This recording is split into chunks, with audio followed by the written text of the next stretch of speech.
Welcome to Where Did the Road Go? Be sure to check us out online at www.wheredidtheroadgo.com. Now enjoy this edition of the Midweek Podcast.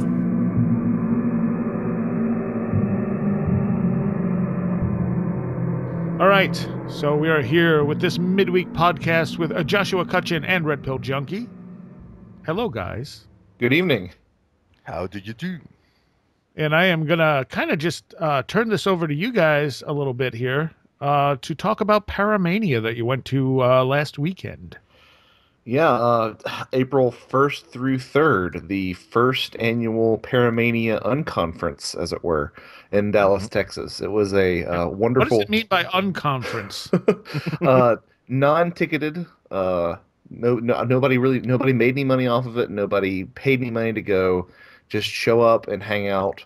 There were some loosely organized lectures, and most of it was just hanging out and talking with people that you admire. And it was basically ideas shared over a pint for most of the weekend. Nice. Yeah, because you see that some people really don't have an interest in attending a big conference like the UFO Congress or something like that, because they don't find appealing the idea of sitting for a number of hours listening, passively to some speaker give a presentation, and then a Q&A, then 15 minutes for a break, and then on to the next presentation, and on and on and on, It's great, if you are really interested in the subject, but what is really even greater about attending conferences is what happens afterward, when the presentations are over and everybody is headed into the bar, and then you meet all these cool people you've always heard about, and you ask them questions, and most of them are more than willing to hang around with you for a few minutes or maybe a few hours, depending on the mood of the night. And that is the thing we wanted to focus on this unconference that was Paramania in Dallas, Texas. So in a lot of ways, it was like a 3-day after party, which was a lot of fun. And we were able to, we had our lectures on the second day. The first day we actually went out to Daley Plaza, which I'd love to talk about. I think there's a lot to talk about there. And then the last day we went to Aurora, Texas, which is the home of the 1897 alleged airship crash. Right. So it was some nice little, just enough structure to give us some guidance throughout the day, but not so much that we couldn't go, oh well, let's change this at the last minute, or let's push this back an hour so that we can take more time to have lunch or something like that. It was nice, flexible sort of schedule. Mm-hmm. And the thing is that the number of people who actually attended the event was very manageable. I mean, it wasn't like a large crowd. I remember Greg Taylor, who was, well, he wasn't an organizer, but he was one of the main reasons that the Paramania ended up happening, because one of his big fans, Steve Ray, he came up with the idea. He told Greg, if I were to fly you to Dallas, Texas, would you be willing to speak to a bunch of people that I managed to gather? And Greg said, yeah, obviously. I mean, free flight, and stay in Dallas. Why not? RPJ, did you say Greg Taylor or Greg Bishop? Greg Bishop. Sorry. Okay. Oh, my God. That's all right. That's all right. Sorry, you guys. No worries. And Tim Binal, the host of Binal of America, heard about that, and he got right on board, and also because Tim is a big wrestling fan. So the trip to Dallas will coincide with this big event happening in Dallas called WrestleMania. So that's why Tim actually came up with the name Paramania. So Nice. It was all that thing that came up together very organically. Obviously, there was a certain amount of logistics and organization that had to be put, and Steve Ray is to be greatly commended because he did an outstanding job. He made sure Yes. that that everybody felt really, really nice and really, really glad to have gone through the effort of going to Dallas. And I think, I mean, everything went without a hitch, wouldn't you say, Joshua? Absolutely. I mean, there was it was incredibly smooth the entire time, and what's more, I never saw a negative emotion come out of Steve the entire weekend. It was quite remarkable. Um, for instance, I think I went to bed around 4:30 on Sunday morning, and I had to leave at 7 to get on my flight, and Steve was bright-tailed and bushy-eyed right there to pick me up. I'm like, "What time did you go to bed?" I don't even know if he went to sleep at all, but Hmm. yeah, he was the most accommodating and positive host I have ever seen. Yeah, I mean, on the first day, I arrived on, I think most of us arrived on Thursday. I arrived around, I think it was 3:30 p.m.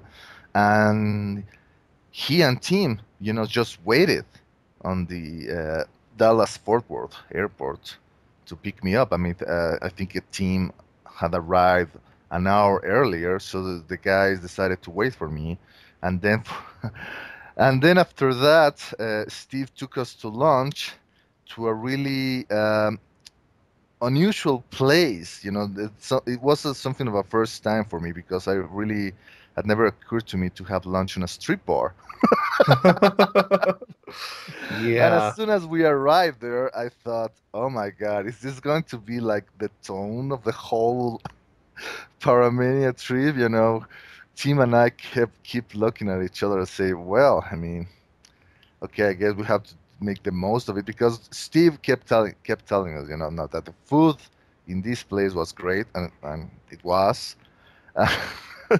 And it was really awkward seeing all these girls trying to come up with us and say, do you want some company? And I said, no, thank you. We're just talking here. Now, in case anyone is put off by the idea of going to a paranormal conference and attending a strip club, I actually made it out there and did not go. So don't let that keep you away. I feel like there might have been a person or two who got wind that that might be happening and didn't end up coming to Paramania this year. But Yeah, because no, yeah, but that wasn't really like the tone of the trip at all. That was like one of a something of a one-off. And after that, everything else went marvelously. Including the last party that we had on Sunday night at this really, really, really nice, luxurious place in one of the, I guess, the best neighborhoods in Dallas. That beautiful home. was, yeah, that was put, but by a friend of Steve's, who was so kind to open his doors to all these a bunch of strangers. Actually, I mean, he didn't know any of us, but nonetheless, he was there. He played the role of the really gracious host, and it was at first it was kind of intimidated, like what the hell are we doing here? But Like an opening scene from Eyes Wide Shut or something. something like that. Yeah, I was expecting naked women and guys clad with Venetian masks, coming anytime soon. But at the end, when we started to learn more about our host, and seeing what kind of person he was. He seems to be a really, really smart individual, and really approachable. I mean, I was really, really amazed, how approachable he was. Then everything became much more relaxing, I guess, and that was kind of like the almost the end of Paramania because a small group of us headed down to our hotel room where Greg and I were like giving away a whole bunch of copies of Greg's book It Defies Language and all these posters that he printed in LA, and also I was giving away all the Keep Calm and Take the Red Pill T-shirts that I had brought from Mexico. Yeah, and I think it was Tim Banal who pointed out, he took a photo on Facebook and pointed out Yeah. how much it looked like a drug deal, like a late night drug deal with all these different paranormal books spread out over the bed sheets and money was flying everywhere. Yeah, yeah, that is the kind of things, when people gather in the hotel rooms at 3 in the morning. That is one of the things you remember the most when you attend these kind of events. Yeah. Okay. All right. And so there were lectures and stuff. Yeah. Yeah, Greg Bishop did sort of a walk through his past. He dredged up some old photos that he hadn't really shared with anybody, and shared some of that with us, um, which was fascinating and sort of a glimpse into that particular era of ufology. Hmm. I stumbled through half of my MUFON presentation, um, it was okay, I guess. No, no, no, no. Micah. It was really good. Anyway, moving on. Micah Hanks gave his Ghost Rocket speech, which was great. It was a nice little look into that aspect of the phenomena, and then lastly, Steve Ray, the organizer of the event, presented a really fascinating study on trying to track synchronicities throughout the Radio Mysterioso broadcast. And it was a very novel approach, which, Miguel, would you like to speak as to that? Because you might be a little bit more articulate with it than I am. Oh, I hope I am.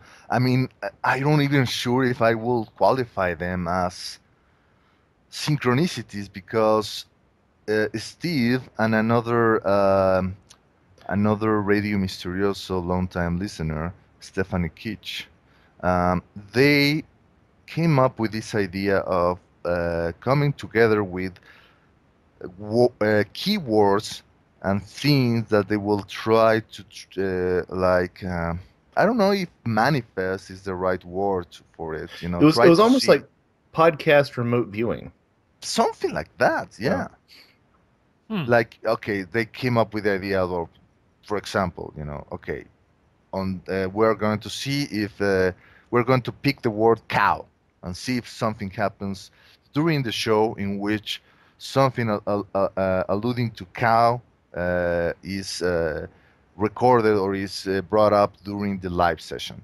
And sure enough, in one of the most like blatant examples of this experiment, Greg played as the only song that Greg played during that particular live show. At the beginning of the song, there is this sound of a cow mooing.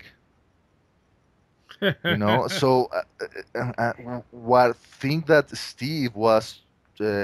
Steve and Stephanie were coming up with is a really novel and a really original way to use modern tools like obviously the internet and using Excel spreadsheets in order to track down these uncanny either coincidence or remote viewing, whichever term you wish to use.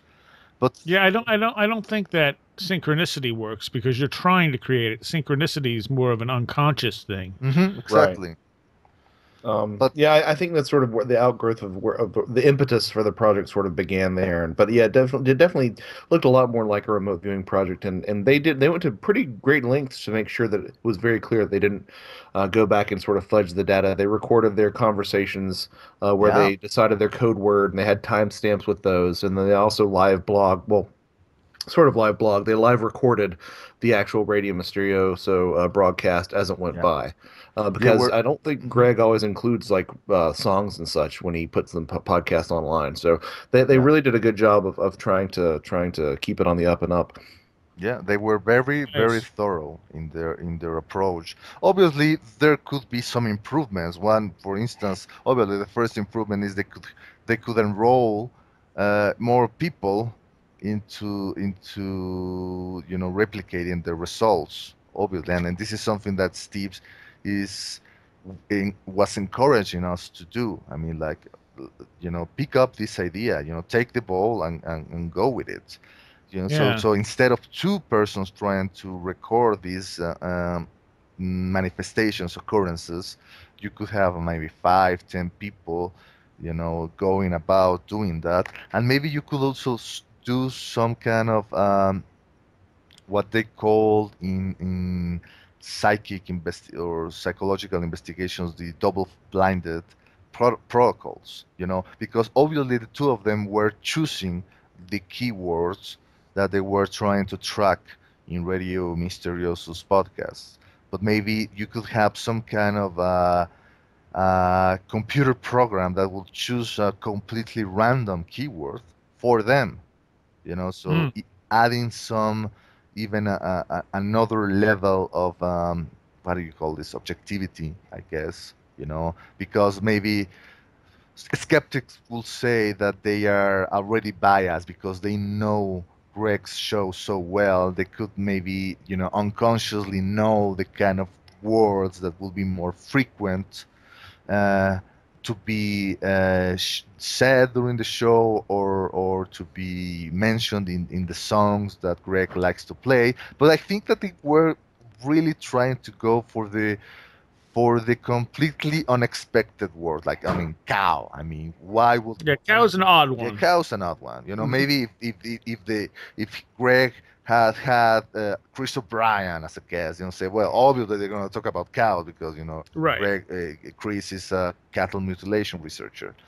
But Yes. yeah, it's something like that. I think has great potential for the research.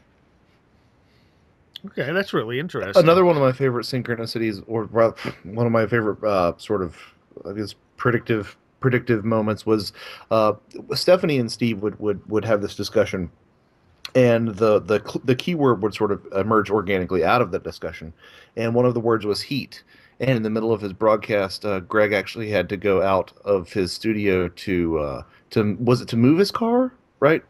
Oh yeah, Miguel? I think the car was burning or something like that. Because the car near his car was started smoking and had an engine fire, Yeah. which is another one of those moments. It's like, wow, I can't believe that happened. So, I would go so far as to say, if anyone wants to do something like this with Where Did the Road Go, I just put something on the forums or write me at my site, and I'll find a way to get you in contact with Steve. I'm sure Steve would be glad to share his methodology with you. And then after you talk to Steve, don't talk to anybody else about it.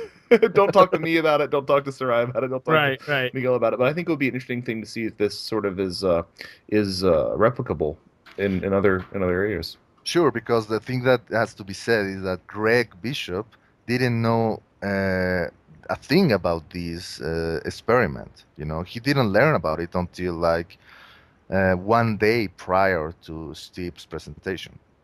And I think that's key, this idea of not giving away your intentions. I think Steve said something about that the phenomenon will manifest more when Greg had more of a loose end or a more informal kind of show.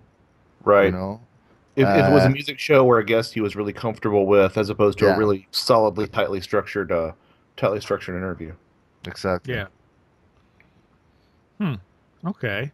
You want to talk a little bit about Daley Plaza there? Yes. Sure. Yeah.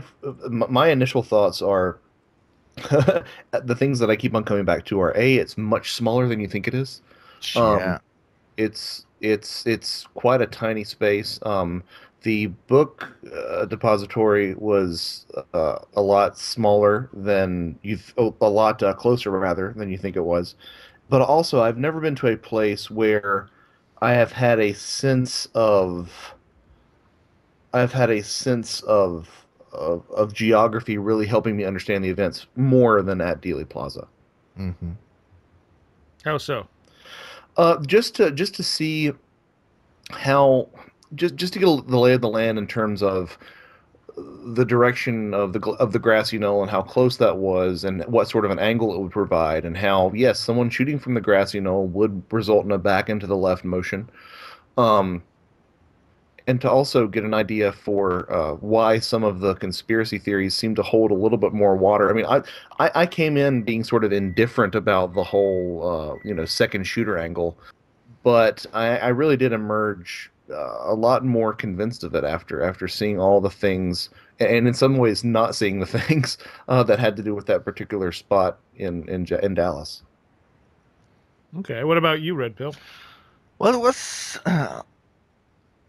overwhelming at some point. I mean, I have obviously watched the movie JFK Sure. many, many times. My sister used to have it on VHS, and we used to watch it on numerous occasions. So I was, already very biased, honestly, about the idea of a major conspiracy. But then you're confronted by what Joshua said, the being at the actual place where it all happened. You have this sense of yeah, like being in the presence of a place where the world history really took a really, really steep turn into another direction. This is a place where Yeah. it's not important, not only in American history, it's important in world history.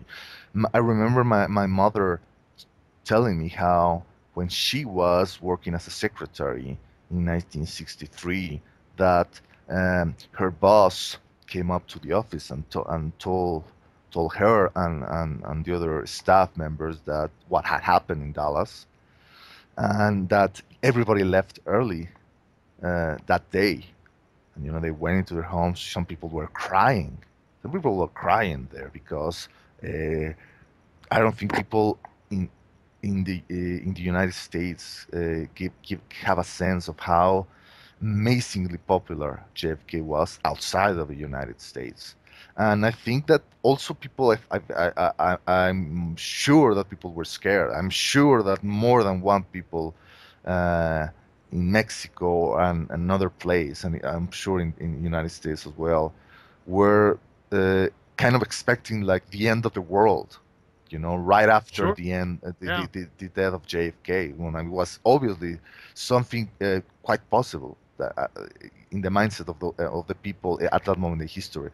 But getting back on my impressions on the Daley Plaza, seeing the X that was painted in the pavement, where uh, people, well, the government or the expert assumed that the fatal shot happened, and seeing all those tourists taking smiling selfies, right there on that X, that was weird, and I am sorry to admit I felt it was kind of disrespectful. I mean, it's like I don't think I would I don't think I would have like chosen to smile and say, "Hey, man." It's like I don't know.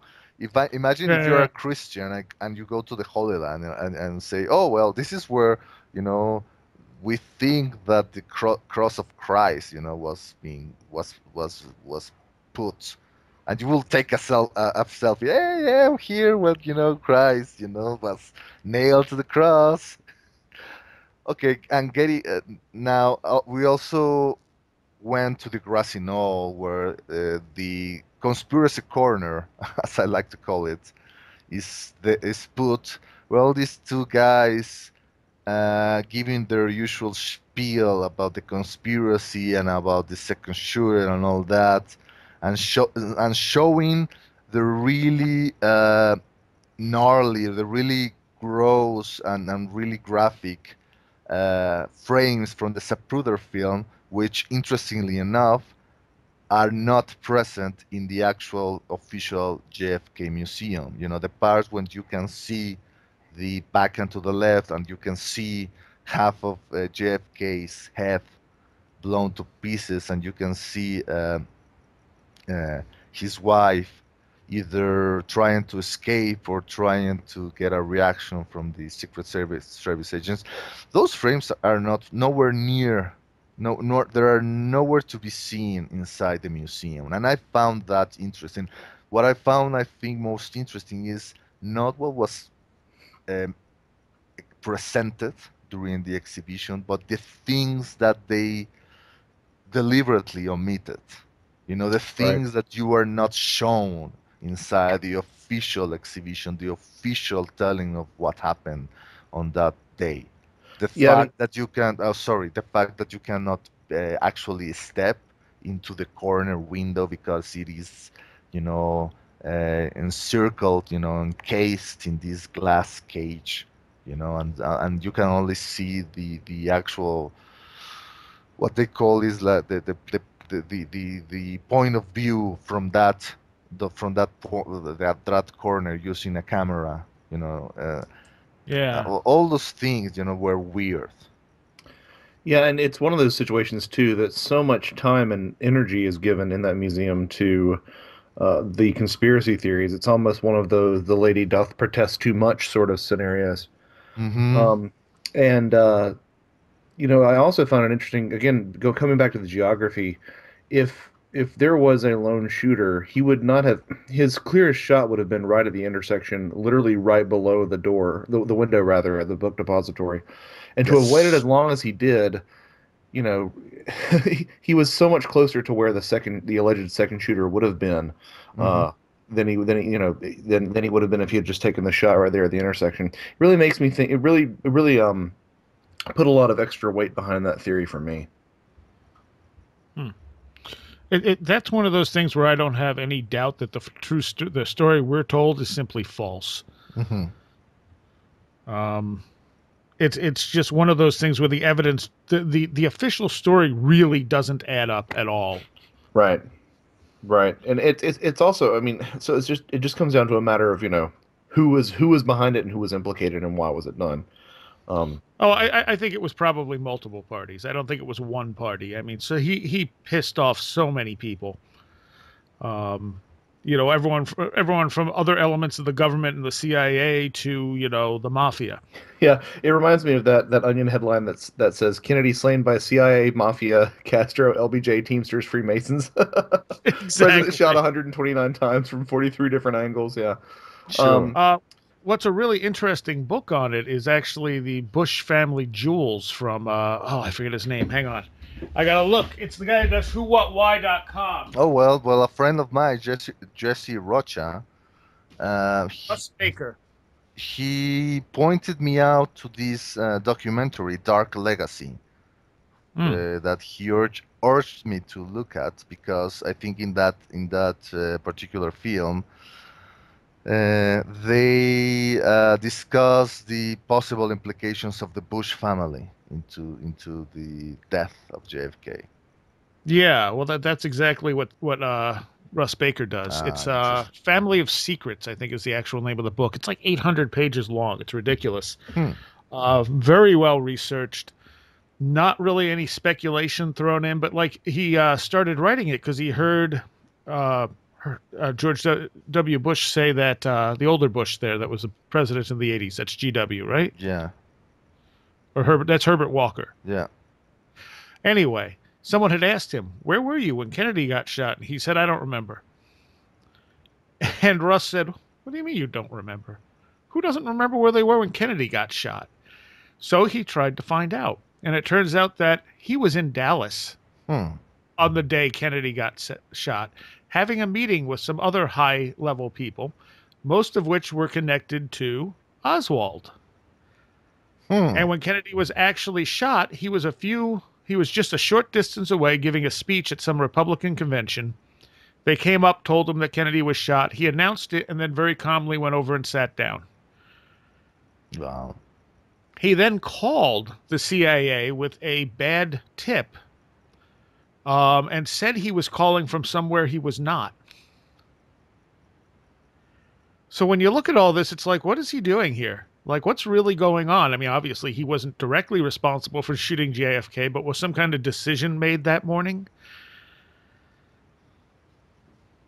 Yeah, I mean, the fact that Lee Harvey Oswald, who was a notorious anti-Castro activist, the fact that he had been in the army, the Air Force, he had been stationed in this Japanese base where the U-2 secret spy planes used to be launched, and the fact that then he defected to Russia. and obviously the CIA and the government will be sure to assume that he will give secrets to the Russians. And then he was permitted to return to the United States, and instead of being thrown into jail for treason, he was welcomed, welcome into the country. He was allowed to enter the United States with his new Russian wife. And you're telling me they weren't keeping an eye on him? Yeah. It's because he was a CIA asset the whole time. I think it's that is a really fair, I mean, non tinfoil hatted assumption. Yeah. Because it doesn't make sense any other way. And there's direct connections to so many people that were high up in the CIA. He was obviously being run. So when he came out and said he was a patsy, he clearly understood that that's exactly what had happened to him. Yeah, and even if I mean I can't encourage people, even if they don't have a conspiratorial bent, to still go to the museum, because it's even though access to the windows is restricted, it is interesting to see, like, the original light fixtures are there. They said that there are some scuff marks on the floor that were actually from the original police raid. The camera that was used to take Bob Jackson's iconic photo is there, as well as was Jack Ruby's hat that he was wearing when he shot Oswald.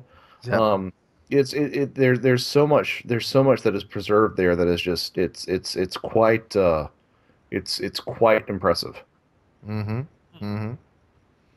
Interesting. Oh, and also the fact that at the facade, on one of the sides of the building, there is this metal plaque where someone, some good conspiratory citizen, scratched the word allegedly. The fact where it reads that Oswald allegedly shot JFK. Someone, took a penny and like scraped around it a dozen times. Yeah, exactly. Yeah. I took a picture of that. It was cool. Well, I think what people don't realize, too, if they don't really look into it, is that Oswald was never tried and found guilty. Yep.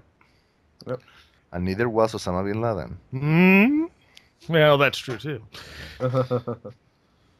I know you don't necessarily think there was a conspiracy with 9/11. I think there was. I just don't know that it was necessarily what people think it is. I'm more likely people think it was, Yeah, I'm more likely to think Israel had something to do with it, or some elements in Israel had something to do with it, and maybe some elements in our government allowing something to happen.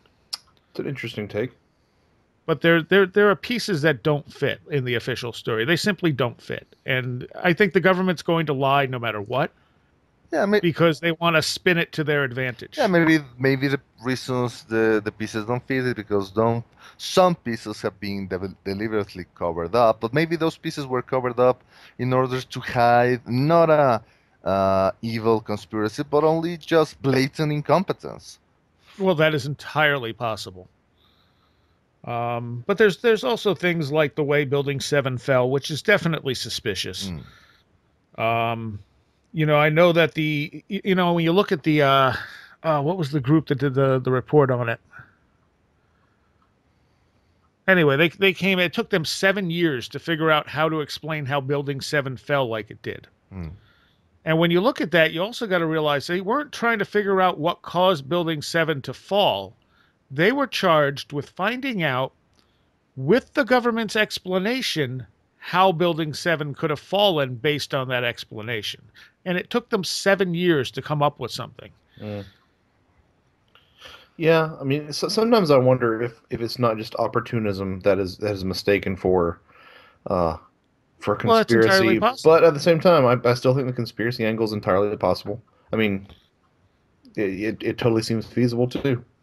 But no matter what happened, we don't know the truth. Yeah, and what's interesting is that obviously most of the people who were there that day at the Daley Plaza, I think it's fair to say that these were like conspiracy tourists. I mean, the Daley Plaza has become a a spot of what we could call conspiracy tourism. And I wonder if 20, 50 years from now, similar thing will happen on Ground Zero in New York. Well, you have that the government will allow a conspiracy corner where people will be talking about, building 7 on the thermite and all the other things and yada yada yada. Well, while they will have their official museum of giving the official interpretation of what happened on 9/11. Yeah, be interesting to see. Yeah. And of course, like with Dallas, we'll probably never know the real story. Well, when are they supposed to release the files? They still keep secret 2039. I keep. Yeah, well, they keep kicking it forward, and it's very possible they're kicking it forward because some of the people it's going to implicate are still alive. Well, yeah, I mean, yeah, the senior Bush still alive, yeah, right? Yeah, and so if that implicates him in any way, damn well he's not letting that get released. Yeah, and neither are their sons. But even if it didn't implicate him, even if after he dies, I don't think they would release it because it's just going to be this cascading domino effect.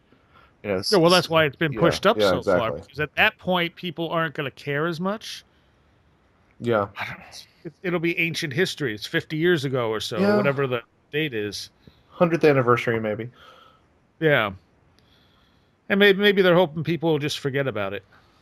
I don't think that will happen entirely. I mean, looking at all the people who were there at the Daley Plaza and all the people, I mean, you should have seen the lines waiting to enter the JFK Museum, Soraya. I mean, it was pretty packed.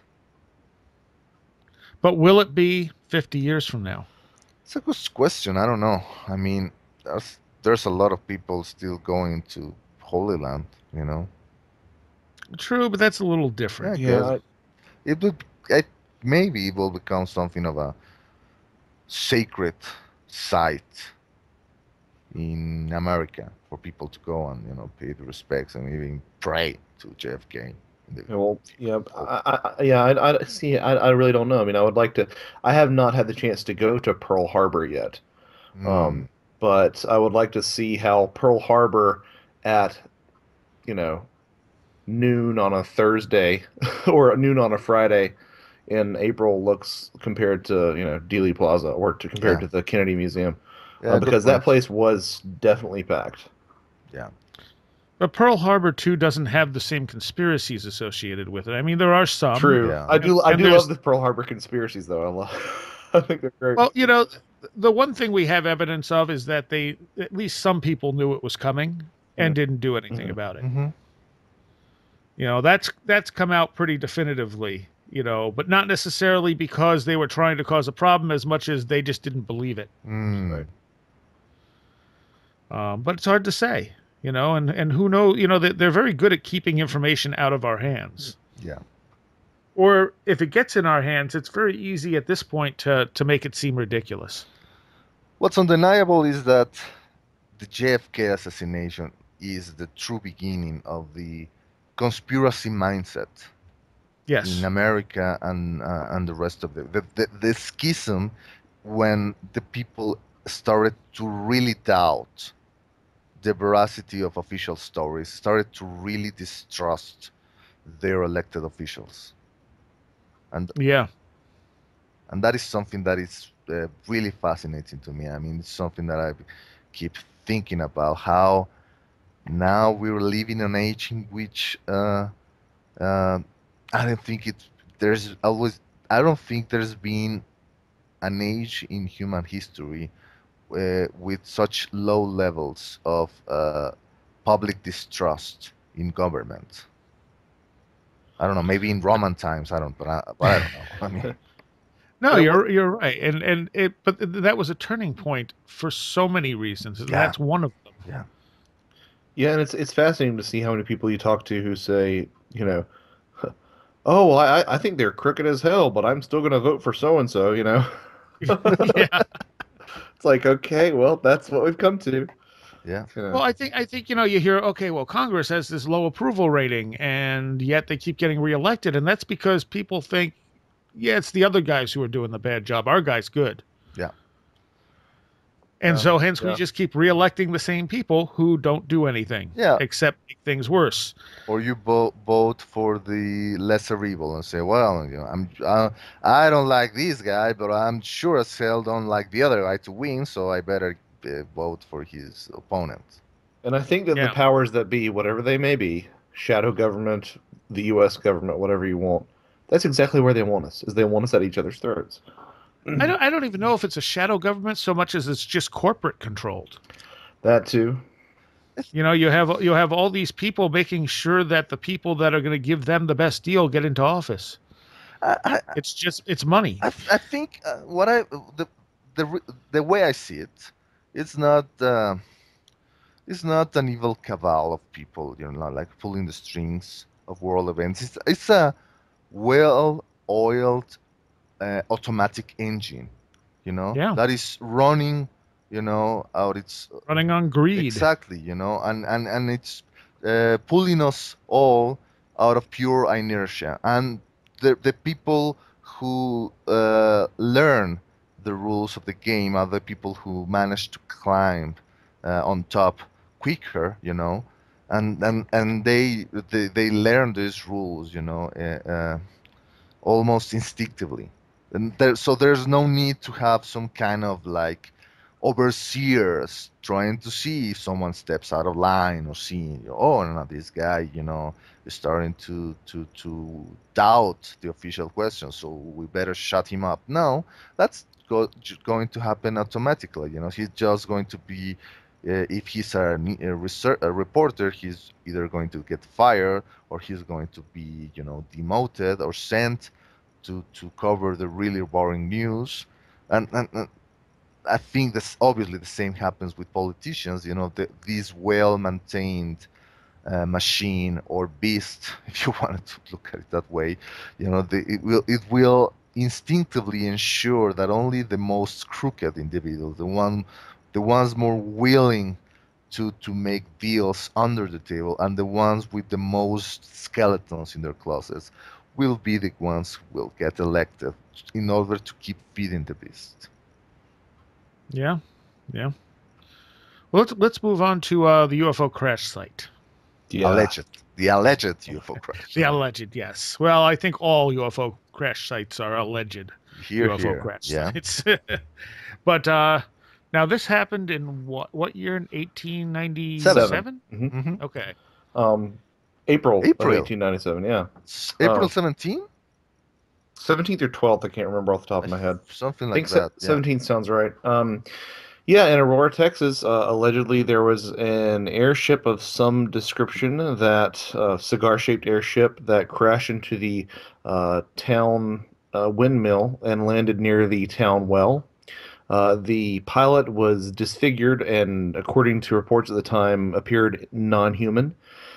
So being good Christian folk, they took him over to the cemetery, the Masonic cemetery, might I add, and buried him underneath a tree with a rough-hewn tombstone. And they actually were able to throw a good portion of the debris into the well near where it crashed. The tombstone has since been taken, and a large rock has been put in its place. And rumors persist that those who drank water from the well had an extremely aggressive form of arthritis develop and became ill. Shortly after that, the small town of Aurora really did sort of dry up and didn't really survive to this day. If you drive by it, you definitely have to know where you're going. You have to know where you're going to get to the cemetery and to actually see where the well is. We were lucky enough to have the organizer of an event that's coming up. It's the Aurora Alien Encounter, I believe. Is that right, Miguel? Yeah, I think so. Yeah. His name was Daniel Jones, and he was actually well versed in the lore of the area and was able to not only give us a good idea of what was going on in the cemetery, but was also able to take us to the site of the well, which you can still see. But the nice special surprise was that Jim Mars was there to greet us at the cemetery. Mm-hmm. Yeah. Interesting. Speaking of conspiracies. Yeah, exactly. Yeah, exactly. So what was your takeaway from it? Oh. Well, yeah, I was struck by how mundane it all really sort of felt, um, which Mm. is something that I sort of touched on a little bit in a blog post that I put up. But you know, the as I mentioned, it's all very nondescript. It seems very odd to me, as I think Miguel has mentioned in some of his writings since then, that they would just go ahead and give this entity, whatever it was, a Christian burial. It doesn't seem like something that they would that people of 1897 Texas would do. You'd think that somebody would want to preserve it, or somebody would, you know, decry it as being something demonic or something along those lines. So Mm-hmm. it was really interesting to see this particular location. I'm maybe a little bit less sold on the idea of it being an actual event than I was before I went in a lot of ways. Okay. What about you, Red Pill? Well, the thing that the thing that Joshua just mentioned. I mean, if this pilot that according to the newspaper article was not of this earth had been so foreign or alien looking, you know, surely they wouldn't have mind going through the trouble of giving him a Christian or even a Masonic burial. You know, they would have just, burned it. And also the fact that if something exotic did crash with that windmill, well, it obviously didn't obliterate the whole town. So obviously it didn't carry some kind of like small portion of antimatter, Right, right. Right. that Yeah. Yeah. that that turned Aurora into this big hole in the sky, in the ground. Sorry, this crater. And I would say, oh, here lied, like Tunguska, right? And us here lied, the town of Aurora, and we don't know Yeah. what happened. Maybe a comet, maybe people will say nowadays that, yeah, we think that a comet crashed in Aurora, but we're not really sure. But nothing of the sort happened there. So, yeah, I mean, I tried to talk to Jim, who I really found a really, really nice guy, although I don't agree with some of his ideas. I tried to talk to him about Now, maybe Gene who? sorry, Jim Mars. Oh. Yeah, Oh, Jim. yeah, Jim. Jim. I thought you said Gene. Yeah. My Mexican accent is out of control. I was trying to talk to him about these theories about the Sonora Air Club. So all this, Mm-hmm. trying to look into alternative theories, because I think in his mind this is already set in stone. Not unlike the landmark stone that it lies on the cemetery. That this was out of this world, and this aluminum was really exotic, and obviously this craft was electromagnetic. Because this is the way that these ships travel, and they defy gravity, and all these assumptions, all these given ideas into the narrative that obviously makes a fascinating story, but there's so little evidence into the case. There's probably little, even less evidence than in Roswell, and we know how unreliable that story really is, right? Well, it's Yeah. frustrating because I mean, theoretically, there should be a very easy way to prove whether the major parts of the story are true or not. But Hmm. getting access to dig in the cemetery or getting permission rather to dig into the cemetery is a non-starter. Didn't somebody look for it though? I believe Monster Quest or Ancient Aliens, one or the other, took in some ground penetrating radar, but that's as far as they Yeah. got. Um, And I don't think they found anything. Whoever did Well, it. according to Jim, they did find evidence of a tomb of some sort. That something is buried there.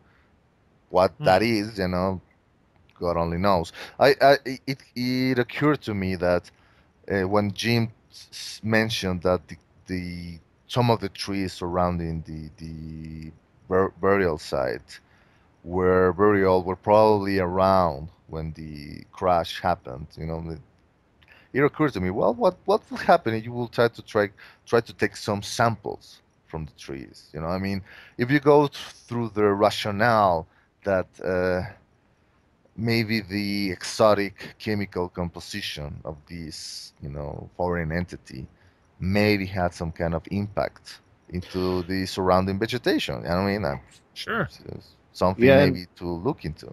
And we have seen that in other UFO reports where the vegetation is affected. right. Yeah. Or tree ring growth too, to see if there was Yeah. abnormal stunting of growth during the years that following the Yeah. crash or something like Yeah, that. exactly. Yeah, exactly. All right. But it was really interesting and really really fun to go see. And it's a fun little day trip. I would recommend anybody who's in that area that's interested in these sort of things should go. I do think that it is also interesting, the sort of things that I'm interested in. Thought that it was very interesting that it was. I thought it was very interesting that it was a Masonic cemetery to begin with. But I also thought it was interesting. Correct me if I'm wrong, Miguel. There's a tombstone in there that has an SR-71 Blackbird on it, right? Yeah, although I don't think we were able I didn't to see it. locate it. It's Apparently, certainly, there's. Sorry, go ahead. yeah, it's certainly not among the first uh, tombstones. At the beginning of Right. at the entrance of the cemetery. Probably is on the back. Um, And, but and, and why do you think that's relevant? well, I think it's interesting, in terms of playing a Lauren Coleman-esque Twilight language Okay. name game. You look at that, and supposedly the aircraft that was the successor to the SR-71 that's long been rumored was the Aurora. Uh, Hmm. so I think that's sort of interesting too in its own special way. But like I said, anyone who goes out there, the very least is that you're going to see some beautiful Texas countryside. So. And do you want to tell people a little bit about what the Sonora Club was there, Red Pill, since you brought it up? Well, I'm not really an expert into that. I think for that you. Just give people an overview of what that means. Okay, so apparently there was this guy, and the name escapes me, who painted a lot of really simplistic, almost childish illustrations of all these really colorful airships. Something out of a Jules Verne's novel. And Charles Delshow, I believe. yes, thank you very Yeah, much, sounds right. Master Kachin. Yeah, exactly, Delsha. And the story goes that Delsha was in contact with this organization. I think they either are named as NIMSA,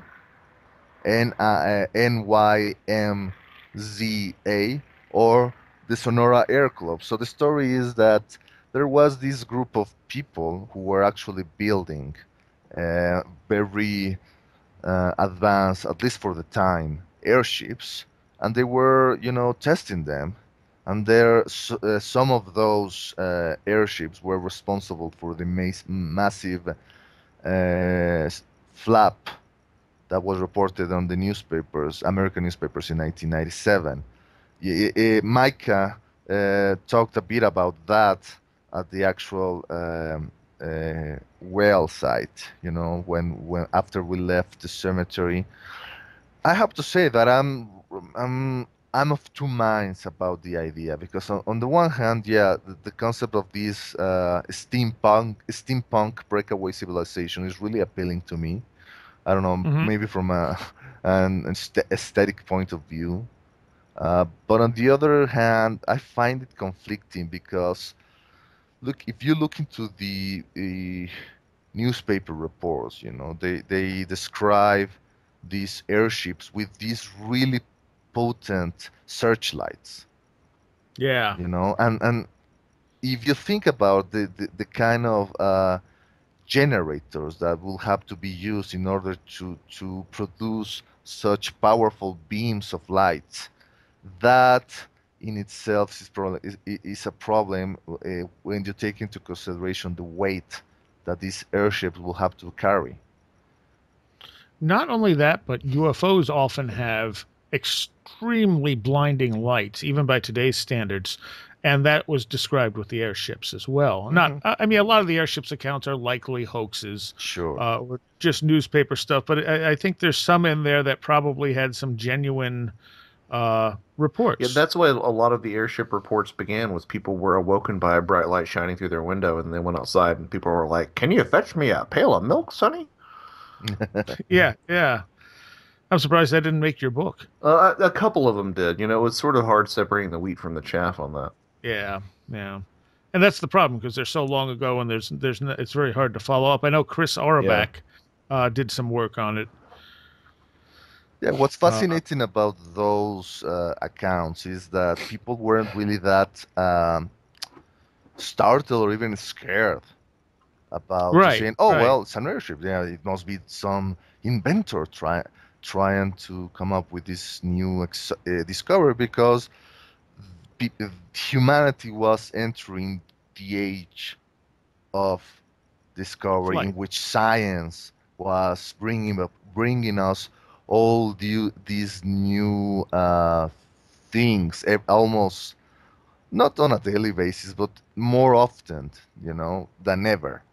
So people weren't really that, something weird in the sky. Well, there must be some new invention that these people are coming up with. And as opposite as maybe in medieval times, people will see something in the sky and say, "Oh my God, it's the devil, or it's the fae folk, it's a Magonian ship," and then that kind of narrative kind of still maintained during the 1940s and 1950s. People saw something weird in the sky, they will probably naturally assume it was some kind of experimental aircraft. Right. And I guess we're returning to those kind of ideas nowadays, when I guess most people will start to think that what that weird light in the sky is probably a drone, instead of saying, "Oh my God, aliens." It's an interesting bell curve, this journey from entrepreneurs to aliens back to entrepreneurs. It's interesting. Yeah, we have so much technology now, and it's so small and so cheap that it's really hard to say, unless the light in the sky does something really different. Exactly. It's hard to rule it out one way or the other. Or daylight sighting of some sort of non-conventionally structured craft. Right, but even so, you have to say, was it a experimental craft? Mm-hmm. Who knows what the government has at this point that they're not sharing with the general public? Yeah, exactly. So it's like, how do you know what to weed out and what not to weed out? I think if you see something that looks like a non-conventional craft and the thing zips across the sky almost faster than you can blink, probably not a test craft. Exactly. Or a falling leaf pattern. Yeah. Okay, so here's what was interesting. I don't know if you guys listened to the interview I did last week. Part of the reason I brought it up. Yeah, where Chris Willett was saying that in poltergeist encounters you get the falling leaf pattern, and I had no idea. Oh, and I hadn't listened to that one yet. Yeah, he said that, so in poltergeist cases, you'll often get the falling leaf type of thing, of like irons or other heavy objects dropping like a falling leaf, which is one of the comparisons he makes with the UFO phenomena possibly being like poltergeist phenomena. But it's like, that's really interesting. I didn't know that poltergeist stuff had falling leaf like patterns, and why the falling leaf, like, why is that the thing it does? Why is it dropping like a feather? Yeah, I think he really does have a piece of I think that he has a piece of the puzzle nailed down. Yes. Not sure if he has the whole puzzle. I actually don't think he has the whole puzzle, but he has some of those pieces. He's got them locked in place, I think. Yeah. The only thing I wholly disagree with, I can't even say wholly, but I like some of his comparison, like saying, well, this is what was happening at the time, and that's what influenced this poltergeist case. I think he's reaching a little bit. And he's not saying that's exactly what happened. He's just giving a sort of a guess. And the method is very helpful for explaining flaps, and not quite as helpful for explaining individual sightings, or really mundane sightings within the definite UFO parameter. Not saying that, UFO sightings are never mundane, but I'm talking about like the more, the more simplistic. Yeah, yeah. He does go on to some different ideas in the book that we didn't totally cover on there. I don't want to cover everything in the book because then people won't buy the book. Right. Exactly. And, a lot of times, no matter how much you talk to someone, you're not going to get the same depth you get from reading a book, because in the book, he can sit there and slowly outline everything you need to know and give you all the background and make sure he gets everything across. Mm-hmm. But yeah, he definitely seems to be onto something. Whether or not there is an other, or whether it's coming straight from us, I don't know. I've always leaned right on that borderline there, where sometimes I think, no, this stuff is all awesome. We just don't realize it. And then other times I'm thinking, no, there's something else out there. Yeah. And there's no way to prove it one way or the other, because once you start accepting that it could just be us, where are the borders? Where are the limitations to that? Well, and why does there have to be a difference between us and the other? Exactly. Well, sure, but that again comes back to it just being us. Yeah, but we are us and we are the other. Like I always think of like synchronicities and stuff. When we see this and someone will say, yeah, there's an intelligence out there and it's creating these synchronicities trying to communicate. I think it might be our higher selves creating these synchronicities trying to communicate. And I've compared it. I actually wrote a blog post at some point comparing it to being like a video game. Your higher self is playing this video game where it can't communicate with the character in the video game directly. Yeah. Right. It can only like manipulate certain things in its environment to try to get it to do what it needs to do. Well, and how many times in the video game have you thought that you were doing something, or even you were pushing the right button, and it just decides not to, not to respond? I love it. So the synchronicity will be like the giant arrow in the sky and saying, hey, this way to the side quest.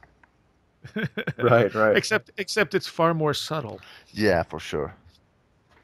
Because I always think when I get batches of synchronicities, I always think, okay, this is where I'm supposed to be. Mm-hmm. Or what is this synchronicity and why does it keep showing up? Because a lot of times it's ridiculous. Like Michael talking about when we did the one show and he's talking about Sting constantly popping up everywhere he went. I doubt it had anything really to do with Sting. It's just the universe's or his higher self's way with a sense of humor of saying, you're right where you're supposed to be. Mm-hmm. You're in the groove. Have some Sting. Yeah, every step you take. Every move. And maybe deep down he liked Sting way more than he realized. All right. So is there anything else that happened over the weekend you guys want to talk about? Oh, shenanigans. Yeah, major I sang My Funny Valentine to Red Pill Junkie. Karaoke.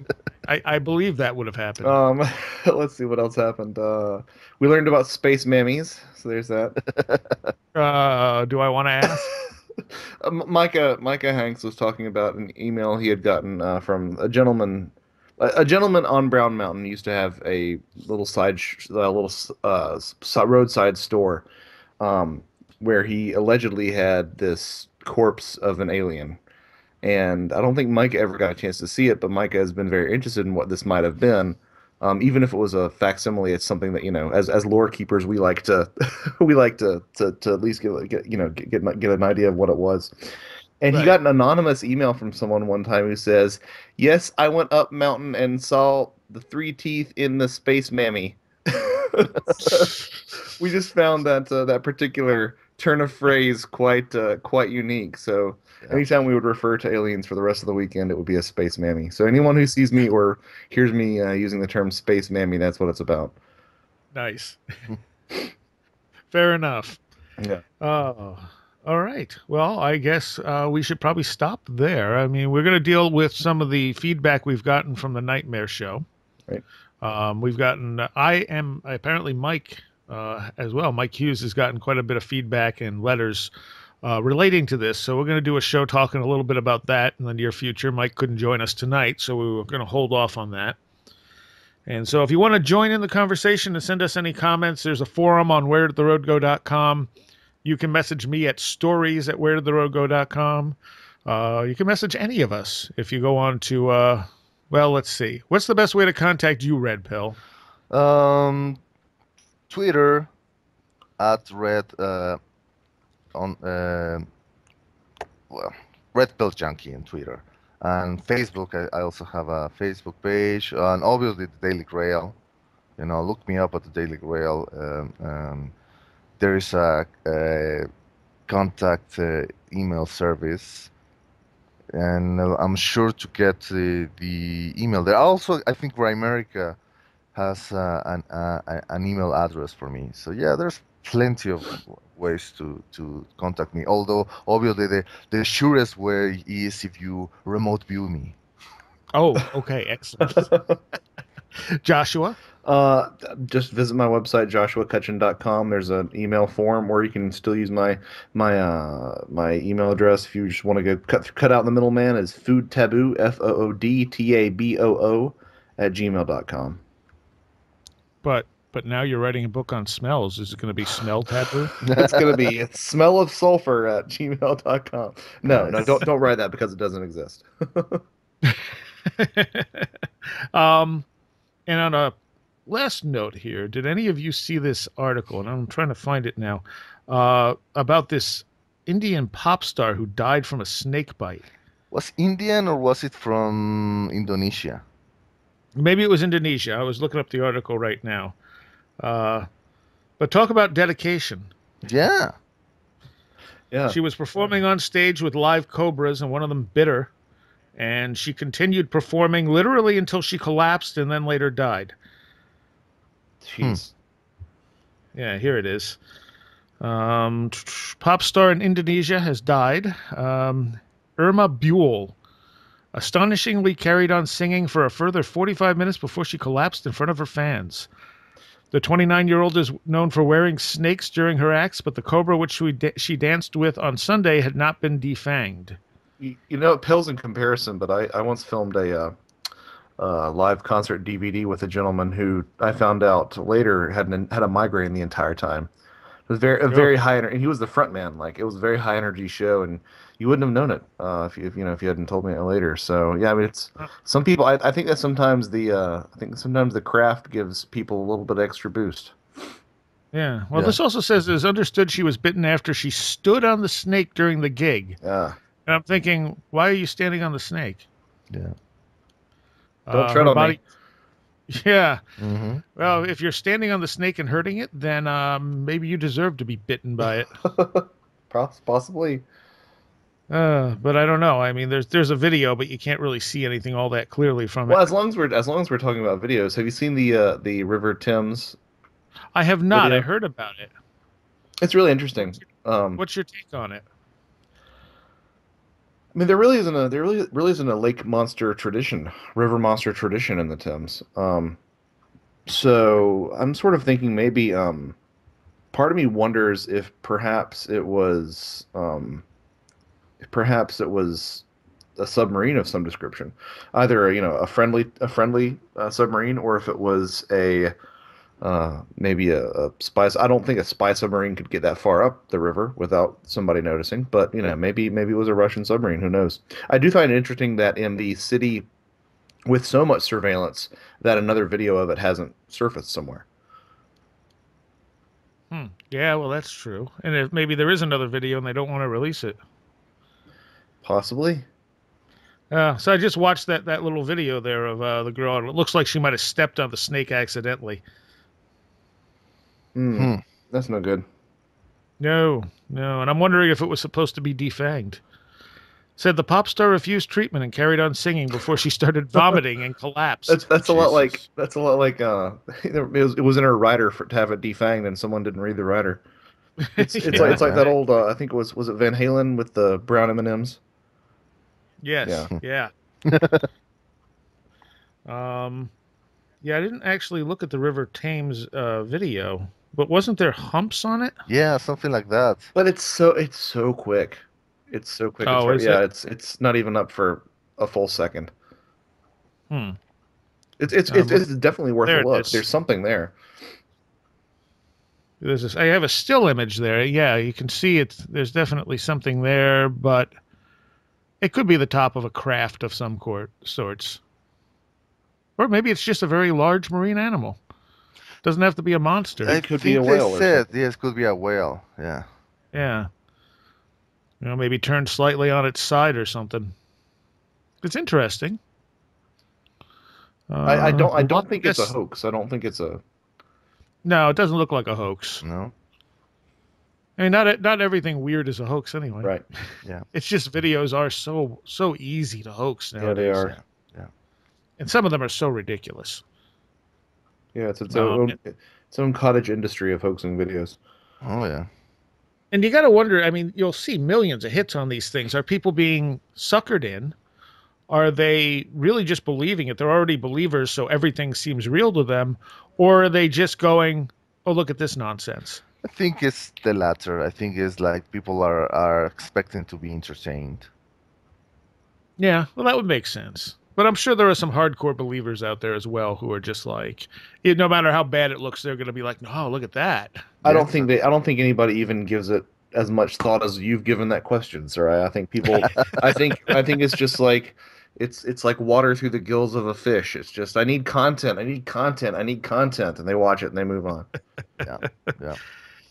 And some of them are very well done. I mean, they're obviously fake, but at the same time, they're very well done. Yeah. Yep. Speaking of that, did you guys ever see the video? I know Whitley Strieber posted it at some point of the two like white things walking up the guy's driveway. Yes, and it's really creepy. It is extremely creepy. And I don't remember what they were called, but they're one is like really, really small, and the other one has like these really long legs. And it was caught on the guy's driveway cam or whatever. And there's a few other videos of them out there. Was it the video of the rake? No, it wasn't the video of the rake. I think they're called the walkers. Yeah, I think they're called the walkers. That sounds about right. And I think it was Fact or Fake tried to replicate the video. Yeah. And they couldn't do it. Yeah. And they're like, okay, well, if it's a fake, it's a really good fake because I don't know how they did it. Yeah, it looks really alien. In motion and all. I mean, as an animator fan, if that was something done, and I think it probably was done, if it's a fake, with analog means instead of a digital forgery, it was really well crafted. Yeah, you can tell easier with digital. I mean, that's the thing with CGI. No matter how good CGI looks, you could still tell it's CGI. Even if you're not consciously able to tell, there's something that gives it away. Right. Sometimes there's a fluidity there that really doesn't jive with the way that physics. I mean, physics in the modern world is still it's messy, but it's also kind of rough still. And I don't think a lot of CGI really gets that when it comes to rendering cloth or it comes to rendering fur or something. Yeah. And the fact that these images, these figures were so inhuman, literally, in shape. Yeah. I mean, even if you remember the controversial video of the Duende from Argentina, I mean, that still is like, some kind of humanoid shape. Or a Bigfoot or a gray alien like peering on the door of some abductee that is then charged of pedophilia. But anyway, these walkers are so non-human in shape. I think that is what added to the creepiness of it. Yeah, I just watched the video and I'm not going to be sleeping tonight, so there's that. You guys have a tendency. You guys have a way of doing that for me. What's the video called, Joshua, so people can look it up? The one that I found was strange alien stick-like creatures caught on security camera above Fresno and Yosemite video tests. Yeah. Okay. All right. So probably not the same one, but yeah, there's a creepiness to them. Whether it's real or not, I would assume it was faked somehow. Mm-hmm. But maybe not. Who knows? There's weird stuff out there. And I guess if it's something alien is going to be caught on camera, I would expect it more to look like that, actually alien, than, something more human. Yeah. Exactly. Yeah. But it also could have been like, hey, what's the most alien weird thing we can film going down a driveway, and how can we do it? Mm-hmm. because you can never underestimate people's creativity and talent. Well, you also can't underestimate how serendipitous you can get really uncanny results with simple methods. I mean, one of the great things at Paramania was Greg Bishop was talking about his UFO hoax that he perpetrated. Yeah. What was this? I don't know this. They used to have these events called cookouts back in the day, and they'd all go out into the desert, and he thought he'd play a prank on everyone and create a UFO test. So, or UFO hoax rather. So he actually got a Chinese lantern with a glow stick inside, I believe. And correct me, Miguel, if I'm ever wrong on this. But he was going to attach it to some helium, and the first time it didn't work. And as it turns out, the actual Chinese lantern portion didn't work. So he just sent it up just the glow stick. But the way the glow stick twirled and twisted in the wind made it actually more effective and even more uncanny than what he was originally expecting. So he goes up to hang out with his friends, and they're all going nuts over it. Well, not really going nuts. That's unfair, because they were all interested in these subjects. So they were all looking at it like we would look at it, like, well, what is that? Could it be a so-and-so? Could it be a so-and-so? And finally, after about 15 minutes, they noticed Greg wasn't saying anything, and Greg burst into laughter. Yeah. Well, at least they were questioning it. Exactly. And I think with any of this phenomena, that's the most important part, not to just jump to conclusions, but question the hell out of it. Mm-hmm. Right. Not dismiss it, not accept it, be in the middle somewhere. Yeah, exactly. Well, to have the presence of mind and say, was that what is this? Is this well, is this an aircraft? Is this, earthquake lights? What could it be? Yep. I found with some of my experiences when I see something and really can't explain it, like the giant UFO over the lake, it's almost annoyed me. Because I'll be like, all right, it's not this, it's not this. What the? Damn it, it's a UFO. and I feel like, no, I should be able to figure this out. And then you realize, no, it's actually what it looks like. There's no other better explanation. I mean, I don't know what that means by saying it's a UFO, but, I give up. Yeah. I've gone through all the rational, expected explanations, and it doesn't fit any of those even remotely. Yeah. Damn it, not another UFO.